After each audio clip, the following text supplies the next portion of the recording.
Simple बात इतनी थी कि एल्विश भाई अपना और प्रिंस की तरफ से जो लोग आए थे वो मेरे रिश्तेदार हैं, मेरे भाई हैं, मैं बहुतों का मामा भी हूं उनमें।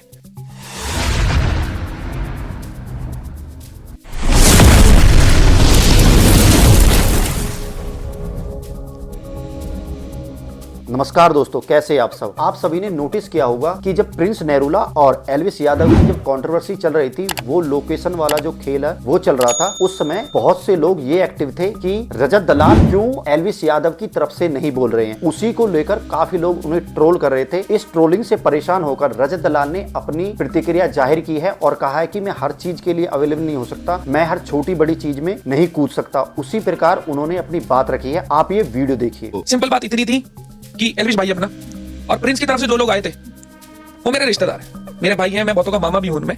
जो असल में प्रिंस के साथ मेन लोग थे, मैं उनका मामा लगता हूं। मेरे गांव से 10 मिनट दूर वो लोग रहते हैं।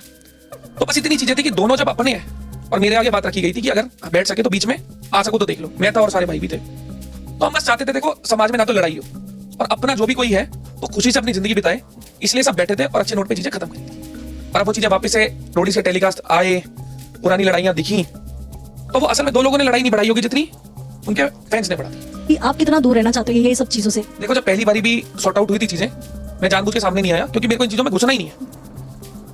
मैं बिग बॉस से निकला, मैंने ठान लिया था कुछ भी हो कलेशों में नहीं घुसना।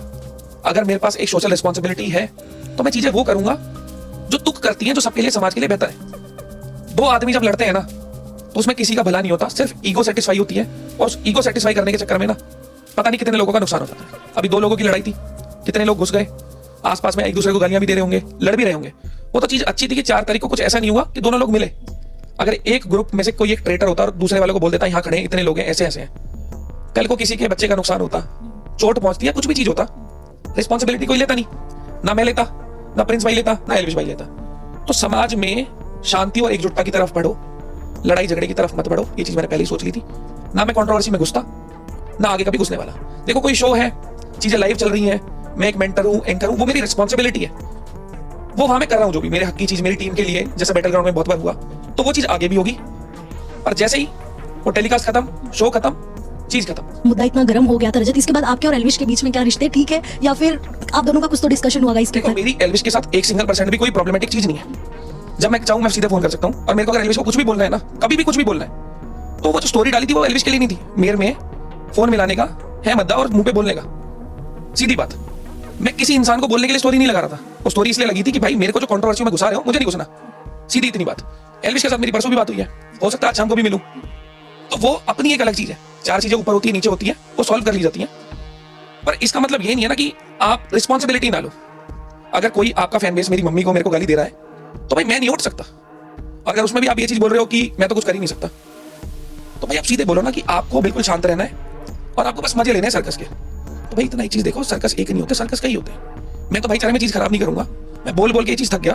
2 की लड़ाई में हमेशा फायदा तीसरा उठाते हैं। और जब हमारा बैकग्राउंड, हमारी लड़ाई कुछ ऐसी है ही नहीं कि हम बदमाश हो, हम एक आर्टिस्ट वाली जोन में जा रहे हैं, तो इन चीजों का लाइफ में कोई स्पेस ही नहीं होना चाहिए। रजत दलाल की सही बात है, वो किसी की कंट्रोवर्सी में क्यों पड़े, क्योंकि इस वक्त जो कंट्रोवर्सी की आवश्यकता है, सबसे ज्यादा फेम की जिसको आवश्यकता है, वो प्रिंस नेरुला है। इसलिए वो एल्विश यादव के खिलाफ इतना बोल रहा है, क्योंकि उसको अच्छे से पता है इस वक्त एल्विश यादव काफी ज्यादा टॉप पर चल रहे हैं। और रजत दलाल को भी अच्छे से पता है कि इतनी सारी कंट्रोवर्सी के बाद उसको भी रुक जाना चाहिए और उसका जो नाम है वो काफी अच्छे ढंग से सेटल हो गया है, एक अच्छे लेवल पर हो गया है और उसको अच्छा काम मिल रहा है। इसलिए वो अब किसी भी कंट्रोवर्सी में नहीं पड़ना चाहता। आप सब क्या सोचते हैं? क्या आप रजत दलाल की बात से सहमत है? कमेंट में मुझे अपनी राय अवश्य दे। वीडियो आपको पसंद आई हो लाइक और शेयर कर दे और हाँ, प्लीज चैनल को सब्सक्राइब अवश्य कर ले। मिलते हैं अगली वीडियो में। नमस्कार।